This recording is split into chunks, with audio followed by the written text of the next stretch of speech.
Hello friends, उद्घोष academy में एक बार आपका पुनः हार्दिक स्वागत और अभिनंदन है। दोस्तों, आज जो क्लास है वो बहुत ही महत्वपूर्ण क्लास होने वाली है क्योंकि आज का जो टॉपिक हम डिस्कस करने वाले हैं वो एनईपी 2020। दैट मीन्स आपके सामने साफ साफ दिख रहा है कि जो टॉपिक है हमारा वो नेशनल एजुकेशन पॉलिसी 2020 के अंतर्गत हम बात करेंगे। विगत वर्षों से 2020 की पॉलिसी को लेके बहुत सारे कॉन्सेप्ट हमारे सामने आ रहे हैं। वर्तमान समय में काफी ज्यादा देखने को मिल रहा है कि चाहे वो सरकारी स्कूल हो, चाहे वो आपके प्राइवेट विद्यालय हो ना, वहां पे एजुकेशन पॉलिसी 2020 के बहुत सारे प्रोफार्मा आपके सामने आ चुके हैं। तो चलिए जानते हैं कि क्या है हमारा ये नेशनल एजुकेशन पॉलिसी 2020। चलिए बात करते हैं।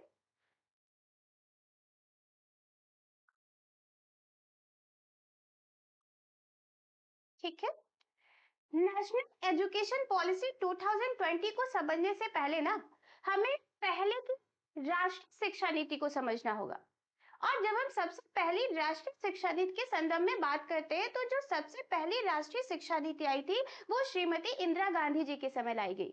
कब? तो 1968 में लाई गई, जो काफी अपने आप में प्रभावशाली थी।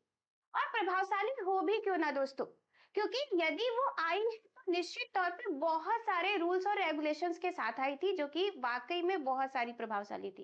अब प्रभावशाली इतनी थी, इतनी ज्यादा थी, जो लगभग कितने सालों तक चली? तो 17 सालों तक चली। कितने सालों तक? 17 सालों तक। और 17 साल बाद ना दूसरी राष्ट्रीय शिक्षा नीति लाई गई। और वो जो दूसरी राष्ट्रीय शिक्षा नीति लाई गई थी वो राजीव गांधी जी के समय लाई गई थी। किस कार्यकाल में? तो आप जान सकते हो, जिसको आप 1986 कहते हैं। यानी कि 1986 जो है हमारी दूसरी राष्ट्रीय शिक्षा नीति है, जो किसके कार्यकाल में आई थी? तो श्री राजीव गांधी जी के कार्यकाल में। ये भी अपने आप में दोस्तों बहुत ही ज्यादा प्रभावशाली रही, बहुत ज्यादा। इतनी ज्यादा प्रभावशाली थी कि अभी तक हम उसी 1986 की एजुकेशन पॉलिसी के आधार पे देखते आ रहे हैं। हमारी शिक्षा प्रणाली उसी के आधार पर कार्यरत भी है। अब ये जो तीसरी राष्ट्रीय शिक्षा नीति आई, जिसको आप राष्ट्रीय शिक्षा नीति 1900 राष्ट्रीय शिक्षा नीति 2020 के नाम से जान रहे हैं ना, ये हमारी तीसरी राष्ट्रीय शिक्षा नीति है जो 34 साल बाद आई है दोस्तों। अब जरा सोचिए, अगर कोई शिक्षा नीति 34 साल बाद आई है ना मॉडिफाई होके, तो वो अपने आप में काफी प्रभावशाली होगी कि नहीं होगी? ये जो राष्ट्रीय शिक्षा नीति 2020 है वो अपने आप में काफी प्रभावशाली भी है। ये राष्ट्रीय शिक्षा नीति 2020 है क्या?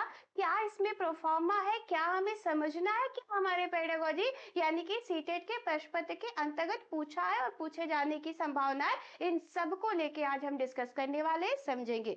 आवाज क्लियर है? आवाज क्लियर है? नीतू जी, सरिता जी, बाकी लोग भी? आवाज में कोई दिक्कत भाई, ब्लर वगैरह कोई समस्या? अगर दिक्कत हो तो कमेंट कर दीजिए।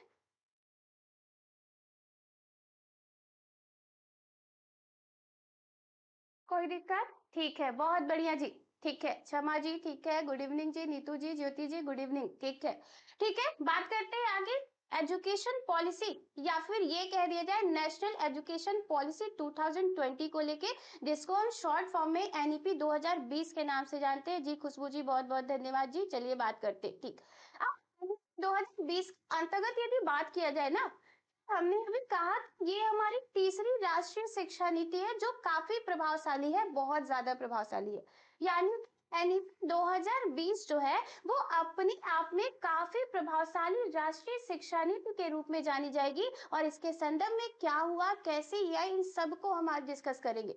सबसे पहली बात आप यहाँ पे देख रहे हैं कि एनईपी 2020 की जो बैठक है ना, वो इसरो के पूर्व वैज्ञानिक, पूछा था हमसे पेडागोजी के अंतर्गत ना, इसरो पूर्व वैज्ञानिक श्री कस्तूरी रंजन की अध्यक्षता में संपन्न की गई है। हमसे प्रश्न पूछा है और पूछे जाने की संभावना है। कह देगा एनईपी 2020 की बैठक जो है किसकी अध्यक्षता में संपन्न हुई, की गई? तो जवाब हमारा होगा श्री कस्तूरी रंजन की अध्यक्षता में संपन्न हुई है। कौन सी बैठक? तो एनईपी 2020 की बैठक।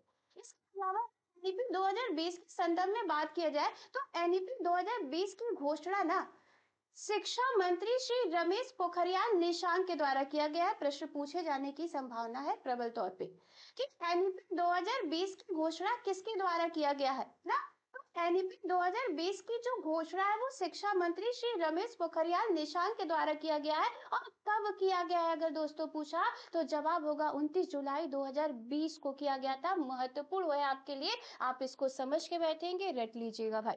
इसके साथ साथ बात किया जाए 2020 के अंतर्गत बहुत बड़ा बदलाव हुआ, बहुत बड़ा। और वो बहुत बड़ा जो बदलाव है वो किस कॉन्सेप्ट पे, किस आधार पे किया गया है, तो आप सभी मानव संसाधन विकास मंत्रालय के नाम से परिचित है। और एनईपी 2020 के अंतर्गत हुआ क्या कि मानव संसाधन विकास मंत्रालय का नाम बदल दिया गया। और बदल के क्या रखा गया, तो भाई शिक्षा मंत्रालय कर दिया गया। अब ये जो बदलाव है ये बहुत बड़ा है, लेकिन नया नहीं है, इतनी बात आप याद रखेंगे।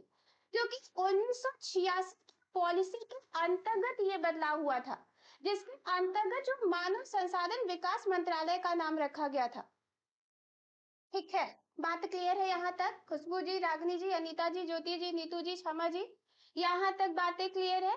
क्योंकि यहाँ पे अगर सीटेट के पॉइंट ऑफ व्यू से बात किया जाए तो पेडागोजी से कोरिलेट करके प्रश्न पूछेगा, और प्रश्न की संभावना ये है कि यहाँ पे आपसे प्रश्न कह देगा अभिकथन ए और तर्क या कारण आर से। बहुत बढ़िया जी, क्षमा जी, नीतू जी, रागनी जी, ज्योति जी, बहुत बढ़िया। यानी कि इतनी बात क्लियर है। ठीक है, यस मैम, बहुत बढ़िया खुशबू जी, बात क्लियर है, आगे बढ़ लिया जाए। चलिए आगे पॉलिसी। इसी के साथ साथ आपके स्क्रीन पे एक और कॉन्सेप्ट देखने को मिल रहा है जो कि उद्घोष एकेडमी के द्वारा है। और उद्घोष एकेडमी आपके लिए एक यूपी टेट का स्पेशल बैच लेके आ रहा है 16 फैब से। तो आप सभी इसको रिज्वाइन करेंगे। आई होप कि आप उनसे दोबारा मिलना पसंद करेंगे। देखते, ठीक है। एंड 2020 को समझने के लिए हमने अभी अभी कहा कि हमें वर्तमान समय में चल आ रही शिक्षा नीति को समझना होगा। और वर्तमान समय में हमारी जो शिक्षा नीति है वो 1986 की शिक्षा स्तर पर आधारित है। अब हमें बात करनी है थोड़ी सी कोरिलेशन के आधार पे केवल। और कोरिलेशन के आधार पे हमें ये समझना है कि राष्ट्रीय शिक्षा नीति 1986 में शिक्षा का स्वरूप क्या रहा है दोस्तों, शिक्षा का स्तर क्या रहा है। वैसे तो 1986 में शिक्षा का जो स्वरूप है वो बहुत ही व्यापक है, शिक्षा का जो स्तर है वो भी बहुत व्यापक है, लेकिन हमें यहाँ पे केवल उतनी ही बात करनी है जितना हमारी प्रॉब्लम का सॉल्यूशन दे दे भाई। दैट मींस ये जितनी बातें एनईपी 2020 को कोरिलेट करेगी उतनी ही बात 1986 के आधार पे हम करेंगे। तो चलिए देखते हैं क्या है 1986 की पॉलिसी में शिक्षा का स्तर। 1986 के आधार पे अगर बात करें ना, तो शिक्षा के स्तर के अंतर्गत अगर सबसे ज्यादा कोरिलेट करेगा एनईपी 2020 के कॉन्सेप्ट को, वो है 10+2+3 का कॉन्सेप्ट। आई थिंक सभी भली भांति परिचित होंगे। 10+2+3 का कॉन्सेप्ट है क्या? 10 का मतलब 10वीं कक्षा, बात क्लियर। +2 का कॉन्सेप्ट 12वीं कक्षा से है, और वहीं पे +3 का कॉन्सेप्ट जो है वो स्नातक तक की कक्षा को लेके है। ठीक है, यानी 1986 शिक्षा का जो स्वरूप था, शिक्षा का जो स्तर है वो 3 भागों पर आधारित किया गया था। और वो 3 भागों की जो स्तर या संरचना है वो आप ये कह सकते हैं कि 10+2+3 के कॉन्सेप्ट पर क्या है, आधारित है। ठीक, दूसरी बात समझते हैं 1986 की एजुकेशन पॉलिसी को कोरिलेट करते हुए एनईपी 2020 के कोरिलेशन के आधार पे। दूसरी बात ये समझनी है कि यहाँ पे यानी कि 1986 के अंतर्गत ना बालक का जो विद्यालय प्रक्रिया प्रारंभ करने की आयु निर्धारित की गई थी दोस्तों, वो कितनी निर्धारित की गई है, तो 6 वर्ष निर्धारित की गई है। अभी भी वर्तमान समय में भी भले ही एनईपी 2020 का प्रोफार्मा बन के तैयार हो गया है, ठीक है, लेकिन फिर भी वर्तमान समय में भी बहुत सारे विद्यालयों में बालक की विद्यालय प्रक्रिया प्रारंभ करने की आयु जो निर्धारित है वो कितनी निर्धारित है, तो 6 वर्ष निर्धारित है। इन दोनों बातों को कोरिलेट करेंगे हम एनईपी 2020 के कॉन्सेप्ट से। इतनी बातें क्लियर है?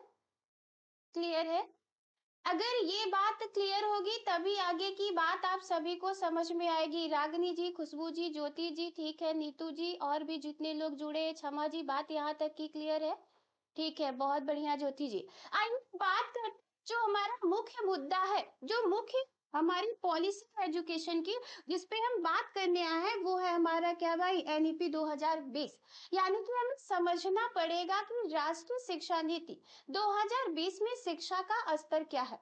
तो राष्ट्रीय शिक्षा नीति 2020 में जो शिक्षा का स्तर या शिक्षा का जो स्वरूप है ना, वो 5+3+3+4 के कॉन्सेप्ट पे आधारित है दोस्तों। पूछा था हमसे पेडागोजी के अंतर्गत, हमसे प्रश्न ये पूछा था कि एनईपी 2020 में शिक्षा का स्तर आधारित है, तो शिक्षा का स्तर आधारित है एनईपी 2020 के अंतर्गत बात कर रहा है, लेकिन आयोग ने 10+2+3 का कॉन्सेप्ट वाला भी ऑप्शन क्रिएट किया। देन वहीं पे आयोग ने 5+3+3+4 का कॉन्सेप्ट वाला भी ऑप्शन क्रिएट किया। तो यहाँ प्रश्न हमारा एनईपी 2020 के अंतर्गत था। एनईपी 2020 के अंतर्गत कौन सा स्तर या कौन सी सेक्शन हो जाएगी भाई? 10+2+3 की 5+3+3+4 की, तो जवाब होगा हमारा क्या? 5+3+3+4 का। ठीक, इसके साथ साथ बात करें तो दूसरा कॉन्सेप्ट हमें ये देखने को मिला है एनईपी 2020 के अंतर्गत कि यहाँ पर यानी कि एनईपी 2020 के अंतर्गत बालक का जो विद्यालय प्रक्रिया प्रारंभ करने की आयु है ना, वो कितने वर्ष निर्धारित की गई है दोस्तों? तो आप सभी देख रहे होंगे कितने वर्ष निर्धारित की गई है, तो 3 वर्ष निर्धारित की गई है। यानी कि राष्ट्रीय शिक्षा नीति 1986 में शिक्षा का जो स्तर था वो 10+2+3 पर आधारित था। दूसरी बात ये कि यहाँ पर यानी कि 1986 के अंतर्गत बालक की विद्यालय प्रक्रिया प्रारंभ करने की आयु जो थी निर्धारित, वो 6 वर्ष थी। अब एनईपी 2020 को अगर कोरिलेट किया जाए 1986 की पॉलिसी के आधार पे, तो आप देखेंगे कि एनईपी 2020 के अंतर्गत में शिक्षा का जो स्तर है वो 5+3+3+4 के कॉन्सेप्ट पर आधारित है। दूसरी बात ये कि यहाँ पे बालक की जो विद्यालय प्रक्रिया प्रारंभ करने की आयु है वो 6 वर्ष नहीं बल्कि कितने वर्ष निर्धारित की गई है? 3 वर्ष निर्धारित की गई है। आई होप यहाँ तक की बातें क्लियर होंगी आपकी। अगर क्लियर है तो जवाब दीजिए, आगे कंटिन्यू किया जाए। बताइए भाई, क्लियर है? अंजलि, अनीता, नीतू जी, बातें क्लियर है यहाँ तक? बहुत बढ़िया ज्योति जी, बहुत बढ़िया। खुशबू जी, ठीक है ठीक है ठीक है, बहुत बढ़िया। ठीक, आगे बढ़ते हैं, चलिए आगे देखते हैं क्या है एनईपी 2020 के अंतर्गत और क्या हम समझ सकते हैं। अब एनईपी 2020 के अंतर्गत जब हम बात कर रहे हैं ना, एनईपी 2020 में शिक्षा का स्तर हम देखेंगे, और अभी अभी हमने बताया एनईपी 2020 में जो शिक्षा का स्तर है वो 4 भागों में विभाजित है। कितने भागों में? 4। अब वो जो 4 भाग है हमारे वो कौन से है? तो पहला हमने कहा कि 5 है, दूसरा 3 है, तीसरा 3 है, और चौथा जो है वो क्या है? 4 है। यानी कि 5+3+3+4 के कॉन्सेप्ट पर क्या है? आधारित है। अगर हमसे प्रश्न ये पूछ दे कि एनईपी 2020 के अंतर्गत शिक्षा के कितने स्तर है, तो कितने स्तर हो जाएंगे? 5, 3, 3, 4, यानी कि जवाब हो जाएंगे कितने भाई? 4 स्तर है। कितने जवाब हो जाएंगे? 4। अब इन चारों हमें समझने हैं, चारों के अंतर्गत एनईपी 2020 क्या क्या कॉन्सेप्ट लेके आया है, क्या क्या 1986 की पॉलिसी में चेंजिंग करने वाला है। बहुत बढ़िया ज्योति जी, इन सारी बातों को हम बहुत ही भली भांति समझेंगे, क्योंकि बहुत सारे प्रश्न बनने की संभावना है। नई एजुकेशन पॉलिसी है तो निश्चित तौर पे प्रश्न आना है, निर्धारित है। ठीक है, अब यहाँ 5, 3, 3, 4 के कॉन्सेप्ट को अगर समझे ना, सबसे पहले हम बात करेंगे 5 वाले कॉन्सेप्ट को। ठीक है, 5 वाले कॉन्सेप्ट को हम किस नाम से जानते हैं? तो फाउंडेशन स्टेज कहते हैं। क्या कहते हैं? फाउंडेशन स्टेज, जिसको अगर हिंदी के अंतर्गत बात करें तो इसे नींव स्तर कहते हैं। इंग्लिश में हम इसे क्या कह रहे हैं दोस्तों? तो फाउंडेशन स्टेज के नाम से जानते हैं। देन वही दूसरा जो कॉन्सेप्ट है जिसके अंतर्गत हम 3 इयर्स के प्रोग्राम को देख सकते हैं, वो किस नाम से जाना जाता है? तो प्रिपैरेटरी स्टेज के नाम से जाना जाता है, जिसको हम हिंदी में क्या कहते हैं? प्राथमिक स्तर कहते हैं। जो कितने साल के प्रोग्राम को लॉन्च कर देगा? तो 3 साल के प्रोग्राम को लॉन्च कर देगा। ठीक है, वही तीसरा जो स्टेज है हमारा उसे हम मिडिल स्टेज कहते हैं, जिसको हम हिंदी में क्या कह देंगे? माध्य स्तर कह देंगे। क्या कह देंगे? माध्य स्तर। जो कितने साल के प्रोग्राम को लॉन्च करेगा? तो जवाब होगा आपका क्या? पुनः 3 साल के प्रोग्राम को लॉन्च करेगा। वहीं पर चौथा जो स्टेज है हमारा वो सेकेंडरी स्टेज हो जाएगा, जिसको हम हिंदी में क्या कह सकते हैं? माध्यमिक स्तर कह सकते हैं। जो कितने साल के प्रोग्राम को लॉन्च करेगा? तो 4 इयर्स के प्रोग्राम को लॉन्च करेगा। यानी कि 5, 3, 3, 4 का जो कॉन्सेप्ट है उसे अगर हम देखें तो वो 4 स्टेजेस में डिफाइंड है, यानी कि 4 स्तरों में है। जिसमें से पहला जो स्तर है उसे हम फाउंडेशन स्तर यानी कि फाउंडेशन स्टेज कहते हैं, जिसको हम न्यू स्तर कहते हैं, जो कि 3 इयर्स के प्रोग्राम को 5 इयर्स के प्रोग्राम को लेके आया। देन दूसरा जो स्तर है उसे हम प्रीपर्टी स्टेज कहते हैं, जो कि हिंदी में उसे हम प्राथमिक स्तर कहते हैं, जो कि कितने साल के प्रोग्राम को लॉन्च करेगा, तो 3 इयर्स के प्रोग्राम को लॉन्च करेगा। वहीं पे तीसरा जो स्टेज है उसे हम मिडिल स्टेज कहते हैं, जो कि हिंदी में उसे हम क्या कह देंगे, मध्य स्तर कह देंगे। कितने साल के प्रोग्राम को लॉन्च करेगा, तो जवाब होगा 3 साल के प्रोग्राम को लॉन्च करेगा। और सबसे अंतिम जो स्टेज है जिसे हम सेकेंडरी स्टेज कहते हैं, जिसको हिंदी में हम माध्यमिक स्तर कह देंगे, वो कितने साल के प्रोग्राम को लॉन्च करेगा, तो 4 साल के प्रोग्राम को लॉन्च करेगा। अब ये 5-3-3-4 का कॉन्सेप्ट हुआ कंप्लीट, यानी कि आप ये समझ चुके हैं कि एनईपी 2020 के अंतर्गत शिक्षा के मुख्यतः 4 स्तर देखने को मिलेंगे, जिसको हम 5-3-3-4 के रूप में डिवाइड करते हैं। ठीक, जिसमें हम पहला जो स्टेज लेंगे उसे हम फाउंडेशन स्टेज, जो 5 इयर्स के प्रोग्राम को लॉन्च कर रहा है। दूसरा जो स्टेज लेंगे उसे हम प्रीपर्टी स्टेज कह देंगे, जो 3 इयर्स के प्रोग्राम को लॉन्च करेगा। तीसरा जो स्टेज है उसे हम मिडिल स्टेज कह देंगे, जो कि 3 इयर्स के प्रोग्राम को लॉन्च करेगा। और चौथा जो स्टेज है उसे हम सेकेंडरी स्टेज कह देंगे, जो कि 4 इयर्स के प्रोग्राम को लॉन्च करेगा। अब यही चारों हमें समझने हैं और देखने हैं कि क्या क्या हुआ, कैसे कैसा परिवर्तन हुआ है, इन चारों का कॉन्सेप्ट क्या है, आधार क्या है एजुकेशन पॉलिसी के अंतर्गत। बात क्लियर है? बात क्लियर है? क्लियर है यहाँ तक बातें भाई? कोई दिक्कत किसी को, कोई समस्या? अनीता जी, ज्योति जी, बहुत बढ़िया जी, ज्योति जी आ गई है, नीलम जी, अंजलि जी, शालिनी जी, ठीक है, रागनी जी, ठीक है, अनीता जी भी कह रही है कोई दिक्कत नहीं है, बहुत बढ़िया जी, नीलम जी भी कह रही है कोई दिक्कत नहीं है, ठीक है, ठीक है, ठीक है, बहुत बढ़िया। चलिए आगे बढ़ते हैं, देखते हैं क्या है एक एक करके। सबसे पहला जो स्टेज है हमारा वो फाउंडेशन स्टेज है, जिसको हम हिंदी में न्यू स्तर कह रहे थे, जो कितने साल के प्रोग्राम को लॉन्च कर रहा था, तो जवाब होगा आपका कितने साल के प्रोग्राम को लॉन्च कर रहा है, तो 5 साल के प्रोग्राम को लॉन्च कर रहा है। ठीक है, जिसको हम न्यू स्तर के नाम से भी जानते हैं। ठीक, बात क्लियर है यहाँ तक? ठीक, अब फाउंडेशन स्टेज जो है ना, जिसको हम न्यू स्तर कह रहे हैं एनईपी 2020 के अंतर्गत, वो 5 साल के प्रोग्राम को लेके आया है। अब उस 5 साल के प्रोग्राम में वो करने वाला क्या है, चलिए समझते हैं। सबसे पहली बात कि यहाँ पे यानी कि एनईपी 2020 के अंतर्गत जो बालक आ रहा है उसकी आयु 6 वर्ष होगी कि 3 वर्ष होगी, जवाब दे दो भाई जल्दी से। एनईपी 2020 के अंतर्गत बालक के विद्यालय प्रक्रिया प्रारंभ करने की आयु जो है वो 6 वर्ष है या 3 वर्ष है? 3 वर्ष है, ज्योति जी कह रही है, बहुत बढ़िया जी। बाकी लोग भी समझ रहे हैं, ठीक है, रागनी जी भी कह रही है 3 वर्ष है, अंजलि जी भी कह रही है 3 वर्ष है, नीतू जी भी कह रही है 3 वर्ष है। मतलब कॉन्सेप्ट क्लियर है कि 1986 की पॉलिसी के आधार पर बालक की विद्यालय प्रक्रिया प्रारंभ करने की आयु जहाँ 6 वर्ष थी, वहीं पे एनईपी 2020 के अंतर्गत विद्यालय प्रक्रिया बालक की प्रारंभ करने की आयु कितनी होगी भाई? 3 वर्ष होगी। खुशबू, शालिनी, नीलम, क्षमा, अनीता, नीतू, अंजलि, रागिनी, ये सारे लोग 3 वर्ष के साथ जा रहे। ठीक, अब हमारा बालक कितने साल का? 3 साल का है।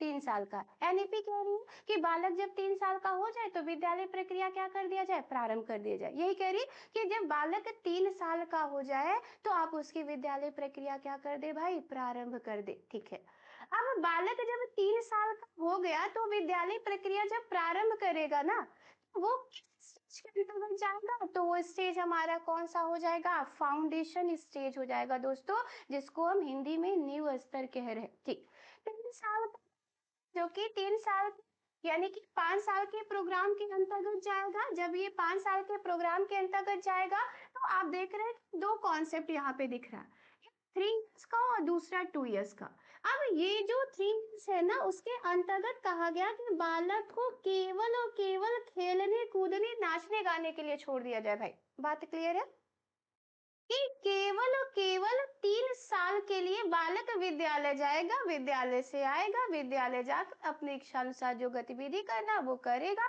जैसा खेलना है, कूदना है, नाचना है, जो मर्जी करे वो करे। भाई अब जरा सोचो कि हमको और आपको जब विद्यालय भेजा गया तो कक्षा 1 में पढ़ाने के लिए बैठा दिया गया कि भाई अब तुमको पढ़ना है, कॉपी किताब दे दिया गया, लिखवाना शुरू कर दिया गया, पढ़ाना शुरू किया गया। अब ये बालक जो जा रहा है 3 वर्ष का भले ही है, लेकिन 3 वर्ष तक वो खेलने केवल जा रहा है, तो ये जाएगा कि नहीं? जाएगा भाई, स्वेच्छा से जाएगा कि एमआई हमके तैयार कर दे, हमके स्कूले जाएगा। अब हम लोग क्या था, एमआई तैयार मत कर, हम स्कूल ना जाए। बात क्लियर है इतनी ना? दोनों में डिफरेंट हो गया भाई। अभी घर पे रहना पसंद नहीं करेगा बालक, क्योंकि घर पे रहेगा तो निश्चित तौर पे रोका टोका जाएगा, माँ के द्वारा, शिक्षक के द्वारा, अभिभावक के द्वारा, जिसके भी द्वारा। लेकिन यहाँ विद्यालय में से कोई भी रोक टोक नहीं है, केवल वो खेलने कूदने के लिए जा रहा है, तो बड़ी ही तैयारी से, बड़ी इच्छा से वो जाने के लिए स्वेच्छा से क्या हो जाएगा भाई, तैयार। अब 3 साल का था, 3 साल कूदने गया ना, तो कुल मिला के कितने साल हो गए, जवाब दे दीजिए। कुल मिला के कितने साल हो गए बालक के? 3 साल का था, 3 साल केवल और केवल खेलने कूदने गए, जिसको आप प्ले से संबोधित कर सकते हो। तो कुल मिला के बालक की आयु कितनी हो गई? कुल मिलाकर बालक की आयु कितनी हो गई भाई? खुशबू जी, शालिनी जी, नीलम जी, शेरा आ गई है, रागनी जी भाई कह रही है कुल मिला के बालक की आयु 6 वर्ष हो गई। बात क्लियर है? ज्योति जी भी कह रही है 6 वर्ष हो गई, क्षमा जी भी कह रही है 6 वर्ष हो गई। ठीक है, बाकी कॉन्सेप्ट क्लियर है। अंजलि जी कह रही है 6 वर्ष हो गई, मतलब सबको पता चल गया कि अब हमारा बालक कितने साल का हो गया भाई, 6 वर्ष का। जी अनीता जी, जी शालिनी जी, बिल्कुल। बालक की कुल मिलाकर आयु कितनी हो गई? 6 वर्ष हो गई। और जैसे ही बालक 6 वर्ष का हुआ ना, क्योंकि 5 के प्रोग्राम को लॉन्च करता तो 3 3 इयर्स, तो यहाँ भी अभी भी कितने इयर्स बचे भाई? 2 इयर्स बचे हैं।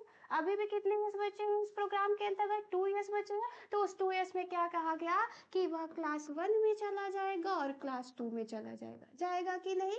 जाएगा कि नहीं भाई? कक्षा 1 से 2 तक की बात की जा सकती है कि नहीं? अब कक्षा 1 में वो जा रहा है भाई, 6 वर्ष का हो जा रहा है, तब कक्षा 2 में जाएगा जब वो 7 वर्ष का हो जाएगा तब। यानी फाउंडेशन स्टेज जो है, जो एनईपी 2020 ने लॉन्च किया है, जिसको उसने 5 इयर्स के प्रोग्राम के अंतर्गत इंक्लूड किया है, उसमें 3 इयर्स को उसने केवल और केवल खेलने कूदने यानी कि प्लेवे जैसे कॉन्सेप्ट के लिए लॉन्च किया है। बचा जो 2 इयर्स का प्रोग्राम है, उसमें क्लास 1 और क्लास 2 को इंक्लूड कर लिया। बात क्लियर है? यानी एनईपी 2020 मॉडिफिकेशन के साथ तो आई है, बिल्कुल आई है, इसको इग्नोर नहीं किया जा सकता, एकदम नहीं, कतई नहीं। लेकिन कॉन्सेप्ट 1986 लग रहा है, उसका मॉडिफाई होके आया है, क्योंकि 1986 एजुकेशन पॉलिसी में कहा गया कि बालक की विद्यालय प्रक्रिया प्रारंभ करने की आयु जो होगी वो कितने वर्ष होगी भाई? 6 वर्ष होगी।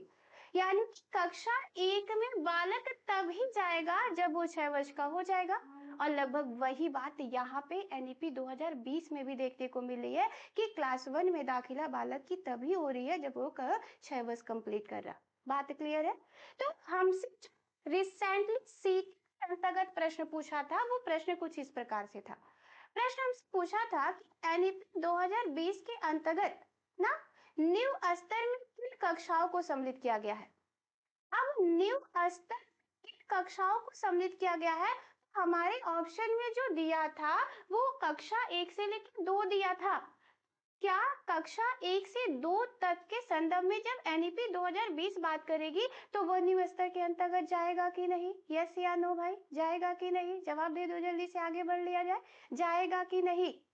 एक बार और प्रश्न सुन सकते हैं आप सभी कि पेडागोजी के अंतर्गत सीटेट के एग्जामिनेशन के अंतर्गत हमसे प्रश्न ये पूछा हुआ है कि एनईपी 2020 बहुत बढ़िया, यानी कि कॉन्सेप्ट क्लियर है, प्रश्न क्लियर है। शशिकला जी आ गई, रागनी जी, अनीता जी कह रही है यस जाएगा। यानी कि अगर दोबारा प्रश्न ये रिपीट किया हमसे कि न्यू स्तर या फिर एनईपी 2020 के अंतर्गत न्यू स्तर में किन कक्षाओं को सम्मिलित किया जाएगा, तो कक्षा 1 से क्या हो जाएगा भाई? 2 हो जाएगा। बात क्लियर है? कॉन्सेप्ट क्लियर रखिएगा, क्योंकि जब हम 1986 की पॉलिसी को देखते हैं तो एकदम कॉन्सेप्ट डिफरेंट हो जाता है, और वहीं पे जब हम एनईपी 2020 की पॉलिसी को देखते हैं तो कॉन्सेप्ट बिल्कुल डिफरेंट है। ये कॉम्प्लिकेट करेगा आपको, इस तरीके के प्रश्न से सावधान रहिएगा। आगे बढ़ते हैं, आगे क्या किया गया। अगला एनईपी 2020 ने जो कार्य किया ना वो काफी प्रभावशाली रहा है मेरे हिसाब से। और ये कार्य जो है वो एनईपी 2020 ने विशेष तौर पे नहीं किया है भाई, क्योंकि ये जो यहाँ पे 2 पॉइंट दिख रहे हैं ना, इन 2 पॉइंट में पहला आपको दिख रहा है कि कक्षा 2 तक कोई लिखित परीक्षा ना ली जाए। दैट मीन्स एनईपी 2020 क्या कह रहा है कि फाउंडेशन स्टेज तक, मतलब 2 तक कोई भी बालक से किसी भी प्रकार की कोई लिखित परीक्षा ना ली जाए। बहुत बड़ी बात है। दूसरा पॉइंट यहाँ पे ये दिख रहा है कि कक्षा 2 तक कोई गृह कार्य दिया जाए, ठीक है, लेकिन वर्तमान समय में अगर आप देखें, ऐसा किसी भी विद्यालय में नहीं है, चाहे वो प्राइवेट हो चाहे वो गवर्नमेंट हो। आप देखोगे कि कक्षा 2 तक बालकों से लिखित परीक्षा भी ली जाती है और कक्षा 2 तक के बालकों को गृह कार्य भी भर भर के दिया जाता है। लेकिन एनईपी 2020 ने इस पर एक बार पुनः विशेष बल दिया है और कहा कि कक्षा 2 तक कोई लिखित परीक्षा न ली जाए बालक से और कक्षा 2 तक कोई गृह कार्य न दिया जाए। अच्छा, ये दोनों बातें नई नहीं है, एकदम नहीं है, क्योंकि दोनों ही बातों को हमने नेशनल कैरिकुलम फ्रेमवर्क 2005 यानी कि जिसको हम एनसीएफ 2005 के नाम से जानते हैं उसमें पढ़ रखा है। एनसीएफ 2005 में साफ साफ ये दोनों बातें कही गई है और दोनों बातें एकदम क्लियर तरीके से स्पष्ट की गई कि कक्षा 2 तक बालक से कोई लिखित परीक्षा ना ली जाए और कक्षा 2 तक बालक को कोई गृह कार्य ना दिया जाए। एनसीएफ 2005 जब आया यानी कि वह प्रभावी तरीके से इसे लागू नहीं कर पाया, तभी एनईपी 2020 ने एक बार पुनः इस पर बल दिया और कहा कि इन दोनों ही विचारों पर बल दिया जाए और इसे शिक्षा के क्षेत्र में लाके रख दिया जाए। अगर हमसे प्रश्न यहाँ से पूछा तो प्रश्न हमारा आई होप ये होना चाहिए कि कक्षा 2 तक विद्यार्थियों को किसी भी तरीके का कोई गृह कार्य न दिया जाए, अभिकथन ए कह देगा और कारण आर कह देगा कि एनईपी 2020 का यह मुख्य सुझाव है। तो अभिकथन और कारण दोनों सही होंगे यानी कि हमारा कथन ए और कारण आर दोनों सही होगा और आप ये कह सकते हैं कि कारण आर जो है वो एक ही सही क्या करता है भाई, व्याख्या करता है। इतनी बात क्लियर रखिएगा। दूसरा, कई बार पेडागोजी के अंतर्गत ये देता है कि कक्षा 2 का विद्यार्थी है, कक्षा 1 का विद्यार्थी है। कक्षा 2 या कक्षा 1 के विद्यार्थी को अगर संबोधित करते हुए आपसे प्रश्न पूछ रहा है, बात क्लियर है, अगर संबोधित करते हुए आपसे प्रश्न पूछ रहा है तो एनसीएफ 2005 के दोनों कॉन्सेप्ट जो कि एनईपी 2020 में पुनः रिपीट हुए हैं, इन दोनों को आप ध्यान में रखते ही उस प्रश्न के ऑप्शन का चयन करेंगे। बात क्लियर है? चलिए, ये तो फाउंडेशन स्टेज जिसको हम नींव स्तर कहते हैं दोस्तों। बढ़ते हैं अगले स्टेज की तरफ और अगला जो स्टेज हमारा वो प्रीपर्टी स्टेज है जिसको हम यहाँ पे प्राथमिक स्तर कहते हैं, जो कितने साल के प्रोग्राम को लॉन्च कर रहा है। तो जवाब होगा भाई 3 साल के प्रोग्राम को लॉन्च कर रहा है। ठीक, अब प्राथमिक स्तर के बारे में बात हो रही है। अभी तक 1986 के आधार पे जब बात करते हैं तो 1986 में जो हम प्राथमिक स्तर पढ़ते हैं वो कहां से कहां तक की कक्षाओं को लेता है, तो कक्षा 1 से लेके कहां तक भाई, 5 तक बात करता है। 1986 की पॉलिसी के आधार पे जब हम प्राथमिक कक्षाओं को इंक्लूड करते हैं, देखते हैं, तो वहां पे हम देखते हैं कि कक्षा 1 से लेके कक्षा 5 तक की बात की जाती है। लेकिन जब हम एनईपी 2020 के अकॉर्डिंग बात करेंगे ना, एनईपी 2020 के अकॉर्डिंग हम देखते हैं जिसको हम यहाँ पे प्राथमिक स्तर जिसको हम प्रीपर्टी स्टेज कह रहे हैं, वो 3 साल के प्रोग्राम के साथ आया है। अब जब 3 साल के प्रोग्राम के साथ आया है तो उसमें किन कक्षाओं को सम्मिलित किया, तो आप यहाँ पे देख रहे थे कि फाउंडेशन स्टेज तक का कक्षा 2 तक की बात की गई। तो अगली जो कक्षा होगी वो 3 होगी, 4 होगी, 5 होगी, यही ना, क्योंकि 3 साल के प्रोग्राम को लॉन्च कर रहा है, कर रहा कि नहीं कर रहा। तो अगली जो कक्षा होगी हमारी वो क्या होगी, कक्षा 3 होगी, कक्षा 4 होगी और कक्षा 5 होगी। यानी कि प्रीपर्टी स्टेज कहां से कहां तक की कक्षाओं को सम्मिलित करेगा, तो जवाब होगा हमारा क्या भाई, 3 से 5 तक की कक्षाओं को सम्मिलित करेगा।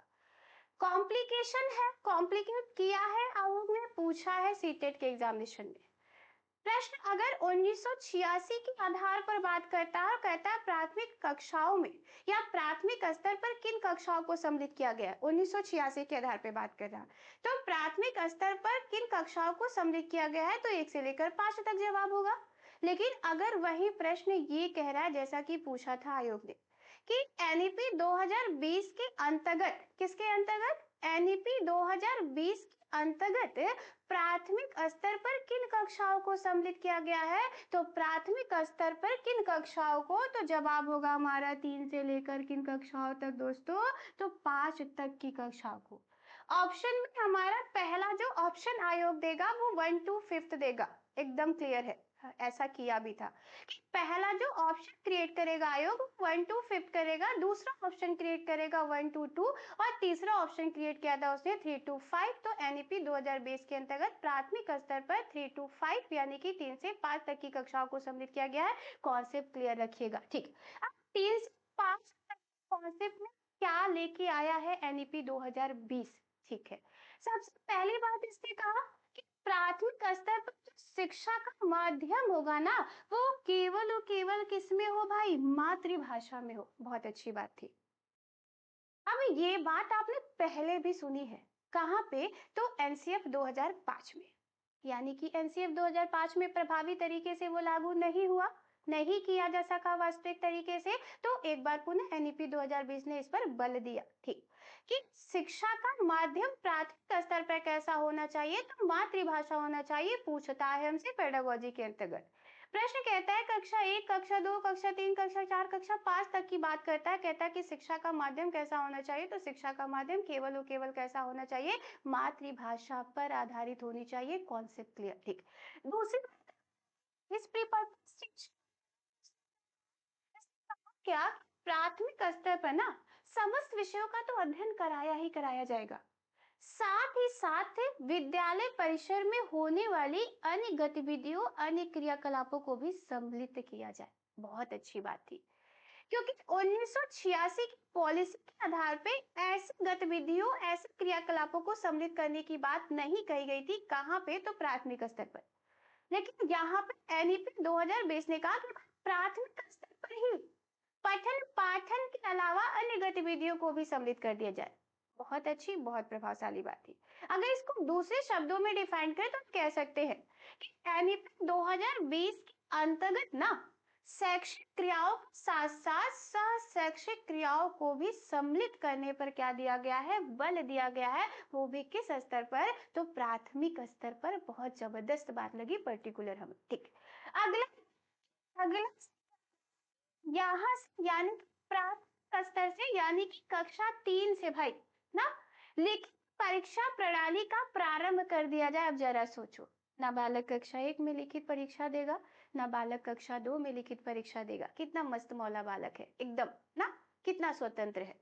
लेकिन यहाँ पे जब वो कक्षा 3 में जाएगा, परीक्षा देगा, तो भाई कक्षा 3 तक जाते जाते बहुत सारा विकास हो चुका होगा, बहुत सारा डेवलपमेंट हो चुका होगा। लेकिन परीक्षा प्रणाली में उसे किसी भी तरीके की कोई समस्या आएगी क्या? जवाब होगा नहीं आएगी, मतलब काफी अच्छा रहा ये। अच्छा है कि नहीं? बहुत अच्छा है, ठीक है।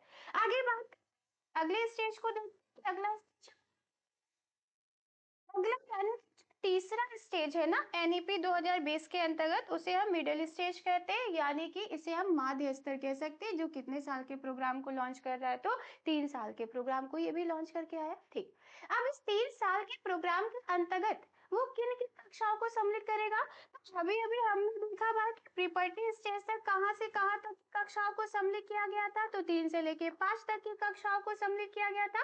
देन अगर मिडिल स्टेज 3 इयर्स के प्रोग्राम को लॉन्च कर रहा है तो 3 साल आगे और कंटिन्यू करेगा। अब 3 साल का मतलब क्या? कक्षा 6, कक्षा 7, कक्षा 8।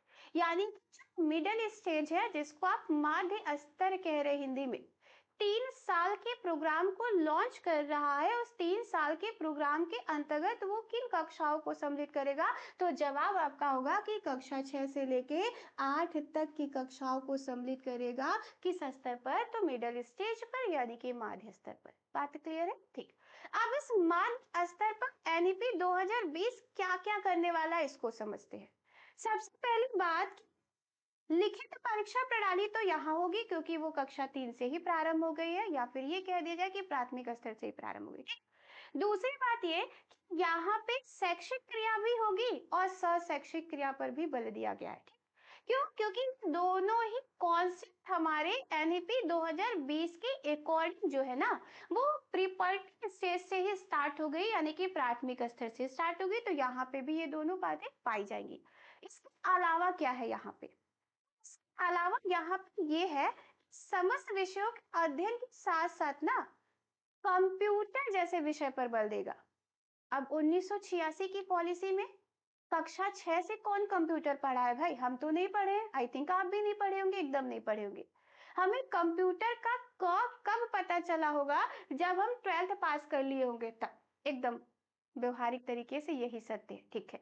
लेकिन यहाँ पर 2020 कह रहा है कि भाई बच्चा जब छठी कक्षा में जाएगा ना, तभी उसे कंप्यूटर का ज्ञान करा देना है, और वो भी कुछ कंप्यूटर का बेसिक कॉन्सेप्ट नहीं बताएगा, नहीं, कंप्यूटर के बारे में जितनी नॉलेज हो सकती है, जिनकी जितनी जानकारी हो सकती है, उन सारी जानकारियों को प्रोवाइड करने के बारे में बात कर रहा है कौन, एनईपी 2020। तो बहुत अच्छी बात है, बहुत अच्छी बात है, ठीक।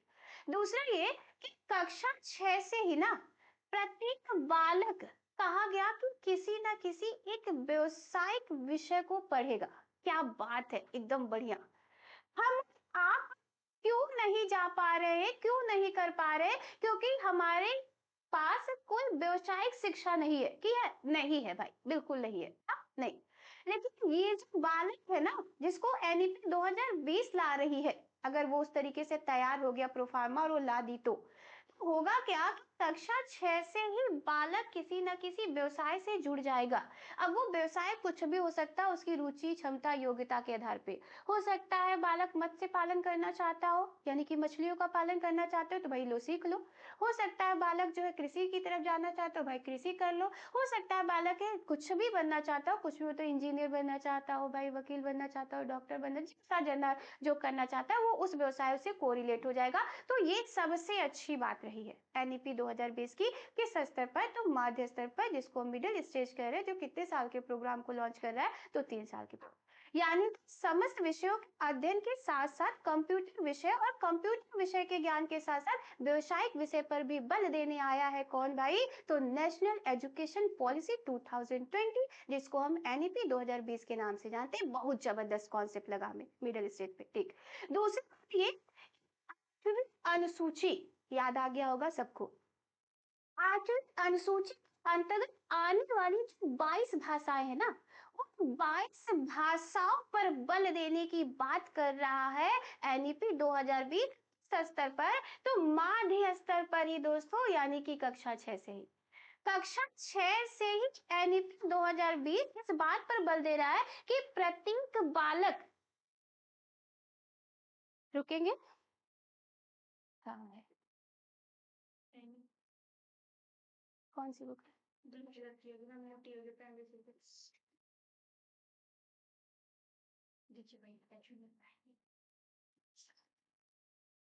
ठीक है।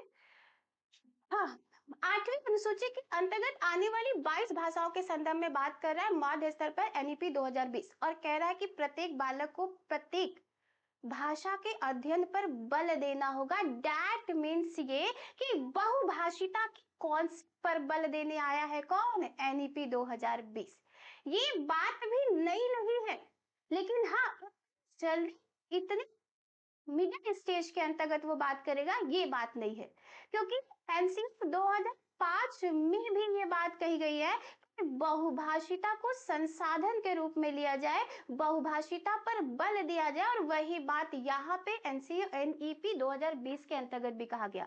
बात केवल इतनी है डिफरेंट एनसीएफ और एनईपी के अंतर्गत, कि एनसीएफ 2005 के अंतर्गत 1 से 12 तक के कॉन्सेप्ट को लेके हम बात करते हैं, और यहाँ पे बहुभाषिता के बल के कॉन्सेप्ट में बात कर रहा है ये कक्षा 6 से ही, यानी कि माध्य स्तर से ही, तो ये काफी प्रभावशाली है। अब जरा सोचिए, अगर कक्षा 6 से ही बालक भिन्न भिन्न भाषाओं से अवगत हो रहा है, भिन्न भिन्न भाषाओं को सीख रहा है, तो क्या भाषा जैसी समस्या हमारे सामने आएगी, बिल्कुल नहीं आएगी। तो एनसीएफ 2005 ने भी कहा कि बहुभाषिता को संसाधन के रूप में लिया जाए, बहुभाषिता को एक पूंजी के रूप में लिया जाए, बहुभाषिता पर बल दिया जाए, और एनईपी 2020 ने भी मिडिल स्टेज यानी कि माध्य स्तर पर ही कहा कि बहुभाषिता पर क्या दे दिया जाए, बल दे दिया जाए। दोस्तों बहुत ही मजेदार कॉन्सेप्ट था, यहाँ तक क्या। आगे बात करते हैं, देखते हैं अगले स्टेज के संदर्भ में क्या कहता है एनईपी 2020 हमारा।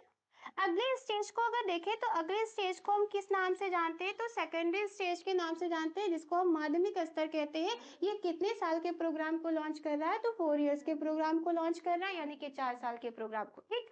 अब 4 साल के प्रोग्राम को लेके आया है कौन सा स्टेज? तो सेकेंडरी स्टेज। किसके अकॉर्डिंग? तो एनईपी 2020 के अकॉर्डिंग, जिसको हम माध्यमिक स्तर के रूप में जानते हैं। अब 4 साल का प्रोग्राम है, तो 4 साल के अंतर्गत किन किन कक्षाओं को सम्मिलित करेगा ये?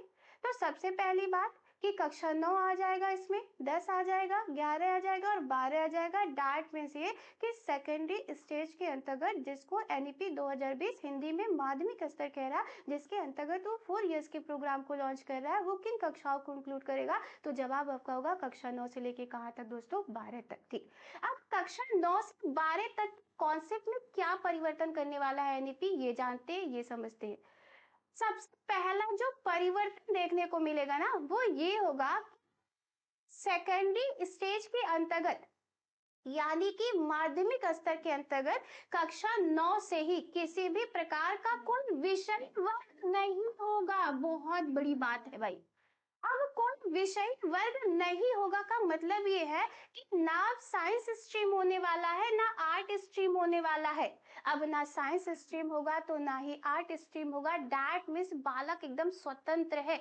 अब स्वतंत्र का मतलब ये है कि बालक यदि चाहे ना, तो वो इतिहास के साथ गणित पढ़ सकता है दोस्तों। अगर उसकी इच्छा है कि गणित के साथ वो संस्कृत पढ़े ना, तो वो गणित के साथ संस्कृत का चुनाव कर सकता है। अगर उसकी इच्छा है कि वो संस्कृत के साथ अंग्रेजी पढ़े, तो संस्कृत के साथ अंग्रेजी पढ़ सकता है। कितना मजेदार कॉन्सेप्ट है। हम और आप इससे वंचित रह गए, बिल्कुल वंचित रह गए। दैट्स कक्षा 9 से ही किसी भी प्रकार का कोई स्ट्रीम नहीं होगा। दैट मीन्स आप ये कह सकते हो कि नो स्ट्रीम्स का कॉन्सेप्ट लेके आएगा एनईपी 2020 किस स्तर पर? तो सेकेंडरी स्टेज पे। अच्छा, अभी अभी कहा कि गणित के साथ संस्कृत पढ़ सकता है, संस्कृत के साथ वो अंग्रेजी पढ़ सकता है, अंग्रेजी के साथ वो बायोलॉजी पढ़ सकता है, बायोलॉजी के साथ वो चाहे ना तो हिस्ट्री पढ़ सकता है। यानी कि बहुविषयकता पर बल दे रहा है कौन? एनईपी 2020। और जब बालक में बहुविषयकता पर बल के कॉन्सेप्ट में बात होगी, तो निश्चित तौर पे बालक का जो शिक्षा स्तर होगा वो काफी उच्च हो जाएगा, अपने आप हो जाएगा कि नहीं होगा? होगा, क्योंकि इस स्तर तक जाते जाते बालक में चिंतन, तर्क, कल्पना जैसी समस्त मानसिक शक्तियों का क्या हो जाएगा? विकास हो जाएगा। आखिर दूसरी बात हमें समझ में आ चुकी है, समझ चुके हैं कि एनईपी 2020 जो है वो माध्यमिक स्तर पर, जहां पर किसी भी प्रकार के कोई विषय वर्ग नहीं होगा कह रहा है, वहीं पे दूसरी तरफ कह रहा है कि दैट मीन्स अर्थात बहुविषयकता पर हमें क्या देना चाहिए भाई? बल। ठीक, तीसरी यहाँ पे ये देख सकते हैं जो कि पर्टिकुलर हमें काफी प्रभावित करती है ये बात। अभी तक 1986 के आधार पे यदि बात किया जाए, क्योंकि अभी तक लगभग वही पॉलिसी चल रही है कक्षा 9, 10, 11, 12 में ना, तो वहां ये देखने को मिलता है कि कक्षा 9 में भी हमसे परीक्षा ली जाएगी, कक्षा 10 में भी हमसे बोर्ड परीक्षा ली जाएगी, 11 में परीक्षा ली जाएगी, 12 में बोर्ड परीक्षा ली जाएगी। ठीक, अब कई बार ऐसा हम देखे हैं, हमने सुना भी होगा, कुछ लोग आप लोगों में से पढ़े भी होंगे कि पहले क्या होता था कि कक्षा 9 और 10 की बुक एक होती थी, कक्षा 11 और 12 की भी बुक एक होती थी। बुक की तो छोड़िए, एग्जाम भी एक होता था। मतलब कक्षा 9 में आपने पढ़ा, कक्षा 9 में आपका बोर्ड परीक्षा नहीं हुआ, कक्षा 10 में आपने पढ़ा, आपका कक्षा 10 का बोर्ड परीक्षा होगा और वो मान्य हो गया। उसी तरीके से कक्षा 11 और कक्षा 12 का परीक्षा जो होता था वो एक साल में हो जाता था और मान्य हो जाता था। तो ये किस प्रकार का आकलन है भाई? आप 2 साल पढ़ो, एक बार आपका आकलन किया जाए। कैसा आकलन? उचित है कि अनुचित है? जवाब होगा भाई अनुचित है। इस पर भी आपके एनईपी 2020 ने बल दिया है और उसने कहा क्या कि सेकेंडरी स्टेज से ही ना छमाही परीक्षा प्रणाली प्रारंभ कर दी जाए, जो काफी अच्छी है, काफी प्रभावशाली है। अब छमाही परीक्षा प्रणाली अगर प्रारंभ हो गई ना प्रभावी तौर पे, तो उसका रूप क्या होगा? उसका इफेक्ट क्या पड़ेगा बालकों पे? उसका इफेक्ट ये पड़ेगा कि सपोज डेट कोई बालक है जो कि किसी एक सेमेस्टर पे भाई सही नहीं है, किसी भी रूप में, शारीरिक रूप में, मानसिक रूप में, आर्थिक रूप में वो नहीं सक्षम है, तो अगले सेमेस्टर में वो अपने आप को प्रदर्शित कर लेगा। दैट मीन्स ये भी जो आकलन होगा वो काफी प्रभावशाली होगा। मतलब ये कि माध्यमिक स्तर पर सेमेस्टर परीक्षा प्रणाली प्रारंभ करने पर बल दे रहा है कौन? एनईपी 2020। तो ये भी बात बहुत अच्छी लगी हमें एनईपी 2020 की। अगली जो बात है वो इन सबसे ज्यादा प्रभावशाली है, और वो है क्या? इंटरनेशनल लैंग्वेज को लेके, यानी अंतरराष्ट्रीय भाषा के संदर्भ में भी बात कर रहा है कौन? तो एनईपी 2020 किस स्तर पर? तो माध्यमिक स्तर पर ही, यानी कि कक्षा 9 से ही। इसका कहना क्या है कि प्रत्येक बालक को ना किसी एक अंतरराष्ट्रीय भाषा का अध्ययन करना अनिवार्य होगा भाई। अब प्रत्येक बालक अगर किसी एक अंतर्राष्ट्रीय भाषा का अध्ययन करे तो क्या कोई ऐसी भाषा बचेगी जिससे हम वंचित रहेंगे? जवाब होगा नहीं। केवल केवल एक भाषा का बहिष्कार किया है एनईपी 2020 ने, और वो है चाइना की भाषा। हमारे साथ चाइना की भाषा को भी हमें समझना चाहिए बखूबी, क्योंकि सपोज दैट चाइना हमारे सबसे नियरेस्ट और सबसे बड़ा खतरनाक देश है हमारे लिए भाई। तो अगर चाइना वाले आते हैं और हमसे कह रहे हैं कि सूचा पूना, मतलब हम बम गिरा दे, तो हम सर हिला के कह देंगे हाँ भाई गिरा दो, क्योंकि हम उनकी भाषा समझ ही नहीं पा रहे। हम तो सहमति दे ही देंगे। तो मेरे हिसाब से एनईपी 2020 के अंतर्गत चाइना की भाषा को भी स्थान देना चाहिए और हमें चाइना की भाषा को भी बखूबी समझना चाहिए। ये था एनईपी 2020 का सेकेंडरी स्टेज, जो कि कितने साल के प्रोग्राम को लेके आया था? तो 4 इयर्स के प्रोग्राम को लेके आया था, जिसके अंतर्गत किन कक्षाओं को सम्मिलित किया गया है? तो कक्षा 9 से लेके 12 तक बात की गई है। महत्वपूर्ण है, याद रखेंगे सारी बातें। आगे अगर बात किया जाए तो चलिए देखते हैं आगे और क्या कहा एनईपी 2020 ने। अच्छा, अभी जितनी बातें हुई हमारी वो 4 स्टेज को लेके हुई है। बात थोड़ी सी कोरिलेट करते हैं पीछे से एनईपी 2020 के अंतर्गत, यही ना? ठीक। इसमें कहा गया कि जो स्ट्रक्चर है वो 5 3 3 4 के कॉन्सेप्ट पर आधारित है। इतनी बात तो आप सभी को क्लियर हो गई होगी, बिल्कुल ठीक। 5 का मतलब फाउंडेशन स्टेज, जो कि 5 इयर्स के प्रोग्राम को लॉन्च कर रहा था। 3 का जो था वो प्रीपर्टी स्टेज था। देन 3 का जो था वो आपका क्या था भाई? मिडिल स्टेज था। 4 का जो प्रोग्राम था वो आपका क्या था? Secondary stage. अच्छा, हमसे जो सीट यानी कि पेडागोजी के अंतर्गत प्रश्न पूछा ना, वो थोड़ा सा उलझाऊ था, थोड़ा सा कॉम्प्लिकेशन वाला था। देखते हैं क्या था। पूछा हमसे कि 1986 में जो शिक्षा की नीति है ना, वो एनईपी 2020 में शिक्षा के किस स्तर पर आधारित है? तो हमारे ऑप्शन में दिया था 10+2, 10+2, और 1986 की जो शिक्षा के स्तर है वो 10+2+3 पर आधारित है। बात क्लियर है? बात क्लियर है यहाँ तक? ठीक। अब एनईपी 2020 के अंतर्गत जब हम बात करते हैं तो foundation stage, preparatory stage, middle stage और वहीं पे लास्ट में हम क्या देखते हैं? Secondary stage. ये कहाँ तक की कक्षाओं को इंक्लूड करता है, डिफाइन करता है? तो जवाब होगा 12 तक की कक्षाओं को। बात क्लियर है? ठीक। अब अगर कोरिलेट करके बात कर रहा है एनईपी 2020 5334 के कॉन्सेप्ट पर आधारित है, तो 1986 के किस स्तर पर आधारित होगा? तो हमारे ऑप्शन में 10+2+3 भी दिया था, हमारे एक ऑप्शन में 10+2 दिया था।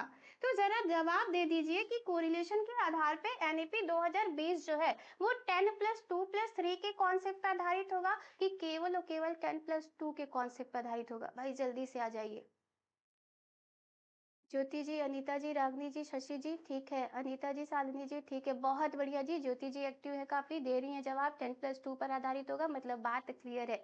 बहुत बढ़िया जी, बहुत बढ़िया। और लोग भाई, और लोग, कोई और किसी तरीके का डाउट? नीलम जी भी कह रही है 10+2, बहुत बढ़िया जी। रागनी जी कह रही है 10+2, बहुत बहुत बढ़िया जी। ठीक है, यानी कि कॉन्सेप्ट क्लियर है, कोई दिक्कत नहीं। अगर प्रश्न दोबारा रिपीट करता है तो आप जवाब देने के लिए तैयार है, मतलब प्रहार करने के लिए तैयार है। एकदम सही, ठीक है। खुशबू जी, एकदम क्लियर, क्योंकि फंसाने आपके ऑप्शन में 10+2+3 भी दिया था, 10+2 भी दिया था। प्रश्न एनईपी 2020 में 5+3+3+4 के कॉन्सेप्ट पे था, तो जवाब होगा इसका 10+2 पर क्या हो जाएगा? आधारित हो जाएगा। चलिए बात करते हैं आगे, देखते हैं और क्या कह रहा है एनईपी 2020। यहाँ तक बात जो की है वो 12वीं कक्षा तक को लेके की है। 12वीं कक्षा के अलावा भी एनईपी 2020 ने ना अपने बहुत सारे कार्य को दिया है। जैसे उसने स्नातक स्तर पर भी बात की है और उसने परास्नातक स्तर पर भी बात की है। तो हम थोड़ा सा समझेंगे कि स्नातक स्तर पर उसने क्या कहा है, और साथ ही साथ हम ये भी समझेंगे कि परास्नातक के स्तर पर उसने क्या कहा। तो स्नातक के संदर्भ में यदि बात किया जाए तो स्नातक के संदर्भ में एनईपी 2020 ना क्या कह रहा है कि 4 साल के प्रोग्राम को भाई लॉन्च कर देंगे।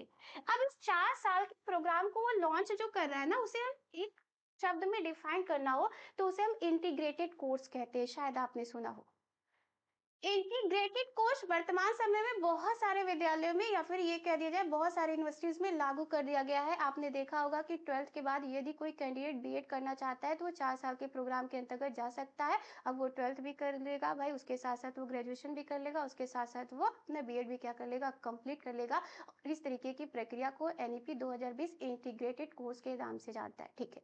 अब इस 4 साल में वो करेगा क्या? क्योंकि 1986 में ना जो स्नातक है वो केवल और केवल कितने साल तो जवाब होगा भाई 3 साल का है। हमने आपने कितने साल का स्नातक किया है, ग्रेजुएशन किया है भाई 3 साल का। एनईपी कह रहा है कि अब 3 साल का ना करा के हम स्नातक कितने साल का कराएंगे, 4 साल का। तो चलिए 4 साल में वो क्या कर रहा है, क्या परिवर्तन करेगा, इसको समझते हैं। ठीक है, अगर कोई कैंडिडेट फर्स्ट ईयर में है, किस ईयर में बात, फर्स्ट ईयर में है, तो उसकी जो मार्कशीट आएगी उस क्या लिख देगा, ग्रेजुएट सर्टिफिकेट लिख देगा। हमारे आपके मार्कशीट में ऐसा कुछ भी नहीं देखने को मिलेगा, एकदम नथिंग। हमारा आपका जो मार्कशीट है ना, चाहे वो प्रथम वर्ष का हो स्नातक का, चाहे वो द्वितीय वर्ष का हो, चाहे वो फाइनल वर्ष का यानी कि तृतीय वर्ष का, अंतिम वर्ष का, वहां पे केवल और केवल स्नातक डिग्री लिखी हुई मिलेगी। लेकिन एनईपी 2020 कह रहा है कि अब ऐसा नहीं होगा। उसके संदर्भ उसने कहा कि जो फर्स्ट ईयर क्वालिफाई करेगा कैंडिडेट, उसकी मार्कशीट पे ग्रेजुएट सर्टिफिकेट लिखा होगा, और जिसके पास ग्रेजुएट सर्टिफिकेट होगा ना, वही एडॉप्ट करेगा किसको भाई, ग्रेजुएट डिप्लोमा को।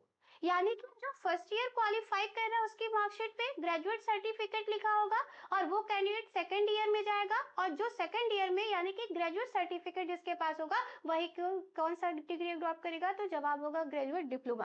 अब जिसके ग्रेजुएट डिप्लोमा होगा वही ग्रेजुएट डिग्री प्राप्त करेगा, और जो इंटीग्रेटेड कोर्स के थ्रू आगे कंटिन्यू प्रोग्राम को करेगा वो ग्रेजुएट रिसर्च करेगा। इस तरीके की बातों को, इस तरीके के कॉन्सेप्ट को लेके आया है कौन, एनईपी 2020। इसके अलावा जो बहुत ज्यादा प्रभावशाली बात हमें लगी पर्टिकुलर, शायद आपको भी लगे, वो ये है कि एनईपी 2020 क्या कह रहा है कि किसी भी स्तर पर इन 4 साल में बालक यानी कि कैंडिडेट चाहे ना तो पुनः प्रवेश कर सकता है। अब 1986 की पॉलिसी में ऐसा नहीं है। 1986 की पॉलिसी में अगर 5 से 6 साल आपने गैप किया तो आपको एफिडेविट बनवानी पड़ती है, 85 प्रावधान करने पड़ते हैं, तब आप पुनः अगले स्नातक स्तर को प्राप्त करते हैं। लेकिन अगर उसे 5 से 6 साल ज्यादा गैप है तो आपको पुनः फर्स्ट ईयर करना पड़ेगा, फिर सेकेंड ईयर, फिर थर्ड ईयर, इस तरीके का प्रावधान है। यानी कि हम अगर एक बार गैप कर लिए 5 से 6 साल का, तो हम 10 बार सोचते हैं कि यार पुनः हम प्रवेश ले या फिर ना ले। लेकिन एनईपी 2020 कह रहा है कि अब इस तरीके के प्रावधान को खत्म कर दिया जाएगा, और खत्म करने का उद्देश्य यह है कि किसी भी स्तर पर किसी भी विद्यार्थियों को पुनः प्रवेश से वंचित ना किया जाए, अर्थात उन्हें पुनः प्रवेश का क्या दिया जाएगा, अवसर दिया जाएगा। जबरदस्त बात रही, मजेदार बात लगी पर्टिकुलर हमें। अगली बात करें, संदर्भ में भी बात किया है, स्नातक के संदर्भ में आप देख रहे हो साफ साफ किसने कितने साल के प्रोग्राम को लॉन्च किया है, तो एक या फिर एक कह सकते हो 2 साल के प्रोग्राम को। ठीक, अब 1 साल किसके लिए, 2 साल किसके लिए, तो चलिए समझते हैं। कह रहा है कि जो उसके पास थर्ड ईयर ग्रेजुएट डिग्री है, यहाँ से बात को कोरिलेट कर सकते हैं, वो कितने साल का प्रस्नातक यानी कि पीजी करेगा, तो 2 साल का प्रस्नातक उसे करना ही करना है। ठीक है, और जिसके पास फोर्थ ईयर ग्रेजुएट रिसर्च है, मतलब यहाँ को कोरिलेट कर सकते हैं, यानी कि जिस कैंडिडेट ने ग्रेजुएट रिसर्च को अडॉप्ट किया वो कितने साल का पीजी करेगा, तो कह रहा है कि 1 साल का पीजी करेगा। मतलब घुमा फिरा के बात वही है, समयावधि उतनी ही लगनी है, केवल मॉडिफिकेशन हुए, कुछ चीजें चेंज हुई हैं। अगर आप इंटीग्रेटेड कोर्स के थ्रू जा रहे हैं तो 4 साल आप स्नातक पे दोगे और 1 साल आप कहाँ दोगे, परा स्नातक पर। विदाउट इंटीग्रेटेड कोर्स के थ्रू आप जा रहे हो तो 3 साल आप कहाँ दोगे, स्नातक पे दोगे, और 2 साल आप कहाँ दोगे, परा स्नातक पर। मतलब कुल मिला के 3 2 5 साल आपको लगने ही है कंप्लीट करने में, किसको, तो ग्रेजुएट और पोस्ट ग्रेजुएशन, जो कि 1986 में भी तो यही बात है दोस्तों। 1986 का कॉन्सेप्ट भी यही है, 3 साल के लिए हमें ग्रेजुएट करना है और 2 साल के लिए हमें पोस्ट ग्रेजुएट करना है, मतलब समयावधि उतनी ही लगेगी। हाँ, ये बात अलग है कि कुछ मॉडिफिकेशन के साथ आया है एनईपी 2020, जो कि काफी ही आप कह सकते हो प्रभावशाली रही है, प्रभावशाली होगी अगर पूरी तरीके से लागू हो गया तो। आगे बात कर सकते हैं। आगे अगर देखा जाए, इसके अलावा ना एनईपी 2020 के ना बहुत सारे मुख्य सुझाव और भी हैं, बहुत सारे हैं। सारे सुझावों को तो हम नहीं ला सकते ना समझ सकते हैं, क्योंकि एक बहुत बड़ा प्रोफॉर्मा लेके आया है एनईपी 2020। हमारे काम की जो चीजें हैं वो यहाँ पे आपको ऑन स्क्रीन दिखेंगी, इस पे हम बात कर सकते हैं। ठीक, सबसे पहली बात ये कि एनईपी 2020 का जो सबसे पहला कार्य रहा ना, वो ये रहा कि मास्टर ऑफ फिलोसफी जैसे कोर्स को एकदम खत्म कर दिया गया, क्योंकि बहुत ज्यादा उसका उचित कहीं प्रयोग नहीं हो रहा था, तो इस कोर्स को उसने खत्म कर दिया। बहुत अच्छा काम किया भाई, विद्यार्थी को क्यों डाइवर्ट करना, एकदम अच्छा काम किया। दूसरा ये, कोर्स की समयावधि निर्धारित कर दी, देख रहे कितने साल निर्धारित कर दिए, 4 साल निर्धारित कर दिए। बहुत अच्छा काम किया है ये एनईपी 2020 ने, क्योंकि ऑन पेपर अगर बात किया जाए ना, तो पीएचडी समयावधि है ना ऑन पेपर दोस्तों, वो 2.5 साल लगभग है, उससे ज्यादा नहीं है। ठीक। लेकिन वास्तविकता ये है कि हमें करते-करते कितने साल लग जाते हैं, तो 5 से 6 साल लग जाते हैं, ये पीएचडी की उपाधि प्राप्त करने में। जिनके पास जुगाड़ है, वो 3-4 साल में प्राप्त कर लेते हैं, जिनके पास जुगाड़ नहीं है भाई, वो 5-6 साल में प्राप्त करता है। तो भाई एक कैंडिडेट का जहाँ लाभ हो रहा है, वही दूसरे कैंडिडेट के का बहुत बड़ा हानि होता है। तो एनईपी 2020 ने इसकी एक समयावधि निर्धारित कर दी है और कहा कि चाहे कैंडिडेट जैसा भी हो, जुगाड़ वाला हो या फिर बिना जुगाड़ वाला हो, अब तो उसे 4 साल देने ही पड़ेंगे। तो बहुत बढ़िया काम किया इसने, अच्छा काम किया। अगली बात आप ये देख सकते हैं, आलोचनात्मक और समालोचनात्मक चिंतन पर बल दिया। एनईपी 2020 ने केवल एनईपी का ही कार्य नहीं रहा है दोस्तों, पूरी सीडीपी के अंतर्गत पूरी पेडागोजी के अंतर्गत ना क्रिटिकल थिंकिंग और कॉन्सेप्चुअल थिंकिंग पर बल दिया गया है। ये पॉजिटिव वर्ड है आपके लिए। अगर किसी भी ऑप्शन पे देखता है आलोचनात्मक चिंतन या फिर समालोचनात्मक चिंतन, तो आप आंख बंद करके लगा सकते हैं, जरूरी नहीं कि वो सीडीपी का ही हो, किसी भी पोर्शन में आप लगा दीजिए, 101% है कि आपका करेक्ट ही होगा। अगली अगर बात इसने अगला क्या कार्य किया, हमें प्रयोगात्मक शिक्षा पर बल दिया। ठीक है, अगली बात की जाए तो इसने कहा कि जीडीपी यानी कि ग्रास डोमेस्टिक प्रोडक्ट, जिसको आप हिंदी में सकल घरेलू उत्पाद कहते हैं ना, तो इसका 6% शिक्षा में क्या किया जाएगा, व्यय किया जाएगा। ये बात तो 1992 में यशपाल कमेटी के द्वारा भी कही गई थी दोस्तों। उसमें भी यही कहा गया था, शिक्षा के क्षेत्र में भारत सरकार के द्वारा जीडीपी का 6% व्यय किया जाए। लेकिन वास्तविकता ये है, मिला हमें कितना, तो 2.5 से 3%। अब ये नहीं प्राप्त कर पाए, तो एक बार पुनः बलपूर्वक बात कर रहा है कौन, एनईपी 2020। अगर 2.5 से 3% में ना भारत की शिक्षा व्यवस्था इतनी प्रभावशाली हो सकती है, तो जरा सोचिए, अगर 6% हमें जीडीपी का मिल जाए, तो भारत की शिक्षा व्यवस्था कितनी मजबूत हो जाएगी। और ये हमें मिलना चाहिए, बिल्कुल मिलना चाहिए। प्राइवेट स्कूल के संदर्भ में भी कहा, प्राइवेट स्कूलों के संदर्भ में कहा कि भाई मनमानी फीस पर रोक लगा दो। अब मनमानी फीस का मतलब क्या, कि आप देखोगे कि जितने भी निजी विद्यालय है, पता नहीं कितने कितने फीस लेते हैं, कितनी बड़ी बड़ी अमाउंट लेते हैं, पढ़ाना कुछ नहीं है, देना कुछ नहीं, लेकिन अमाउंट उनका बहुत ज्यादा बड़ा है। अब अमाउंट बड़ा है तो भाई वहां पे वही व्यय दिया जाता है, वही बालक जाएगा जो कि एक अच्छी फैमिली से बिलोंग करता हो। एक मिडिल फैमिली या पुअर फैमिली का कैंडिडेट वहां तक पहुंच ही नहीं पाता है, बहुत सारे प्रावधान है जिससे वो वंचित रह जाता है ना। तो इसलिए एनईपी 2020 ने कहा कि जितने भी निजी विद्यालय है यानी कि कॉन्वेंट विद्यालय, उनकी मनमानी फीस पर रोक लगा दी जाए। बात अलग है कि कितनी धनराशि होगी, न्यूनतम कितनी होगी, अधिकतम कितनी होगी, इस पर अभी कोई विचार नहीं दिया है, कोई विवरण नहीं किया है एनईपी 2020 ने। आई होप कि वो भी हमें देखने को मिल जाए। आगे अगर बात किया जाए, तो आगे आप देख सकते हो कि एनईपी 2020 के अंतर्गत अनुभव द्वारा अधिगम, करके सीखना, डिजिटल अधिगम, वैज्ञानिक अधिगम आदि पर बल दिया गया, पूछा है पेडागोजी के अंतर्गत। पॉजिटिव वर्ड्स है सारे, आप इसको रट सकते हैं। आदि के कॉन्सेप्ट पर बात करें, डैट मींस ये कि 360 डिग्री डेवलपमेंट के कॉन्सेप्ट पर बात कर रहा है, जो कि आपको यहाँ पे देखने को मिल रहा है एक पॉइंट के अंतर्गत। तो आप क्लियर रहेंगे कि एनईपी 2020 है ना, वो 360 डिग्री डेवलपमेंट के कॉन्सेप्ट पर क्या देता है दोस्तों, बल देता है। अब 360 डिग्री डेवलपमेंट के कॉन्सेप्ट पर बल दे रहा है, तो एक आयामी होगा कि बहुआयामी, तो जवाब होगा बहुआयामी। अगर बहुआयामी है तो सर्वांगीण होगा कि नहीं होगा, चतुर्मुखी होगा कि नहीं होगा। दैट मींस एनईपी 2020 जो है बहुआयामी आकलन या बहुआयामी विकास पर क्या देता है, बल देता है। अगर इसके साथ साथ बात किया जाए तो रचनात्मक मूल्यांकन पर बल दे रहा है, पॉजिटिव वर्ड टैग है, याद रखेंगे। मानकीय से लचीलेपन पर बल दे रहा है, लचीलापन पॉजिटिव वर्ड है, याद रखेंगे। यहाँ पे बात को समझ सकते हैं आप थोड़ा सा। यहाँ पे क्या कह रहा है, विद्यार्थियों का जो आकलन है ना, वो केवल और केवल अंक पर आधारित आकलन नहीं होगा। ये बात तो एनसीएफ 2005 ने भी कहा था। एनसीएफ 2005 में हमने बताया था पोर्टफोलियो आकलन, जिसके अंतर्गत हमने साफ साफ कहा था कि विद्यार्थी अपने द्वारा अपना स्वयं का आकलन करेगा, और इस प्रकार के आकलन को हम पोर्टफोलियो आकलन कहते हैं। तो यहाँ पे उसका थोड़ा सा व्यापक स्तर लेके आया एनईपी 2020। उसने कहा कि अंक पर आधारित आकलन अब होगा ही नहीं। वर्तमान समय आप देखें कि अंक पर आधारित आकलन है भी नहीं, अब ग्रेडिंग सिस्टम आ गई, ए बी सी डी करके दिया जा रहा है, ठीक है। कहा बल्कि आकलन बालक का कैसा होगा, तो यहाँ पे कह रहा है कि बालक का स्वयं के द्वारा आकलन होगा, बालक के सहपाठी यानी कि पीयर ग्रुप द्वारा उसका आकलन किया जाएगा, बालक के अभिभावक द्वारा उसका आकलन किया जाएगा, और साथ ही साथ बालक के शिक्षक के द्वारा उसके आकलन पर क्या दिया जाएगा, बल दिया जाएगा। और ये था आपका एनईपी 2020 के मुख्य कार्य दोस्तों। बहुत ही महत्वपूर्ण सेशन है आपके लिए नेशनल एजुकेशन पॉलिसी। इसी के साथ साथ आपके स्क्रीन पे एक और कॉन्सेप्ट देखने को मिला है जो कि उद्घोष एकेडमी के द्वारा है। और उद्घोष एकेडमी आपके लिए एक यूपी टेट का स्पेशल बैच लेके आ रहा है 16 फैब से। तो आप सभी इसको रिज्वाइन करेंगे। आई होप कि आप उनसे दोबारा मिलना पसंद करेंगे। मिलते हैं अगली क्लास में, तब तक के लिए गुड बाय।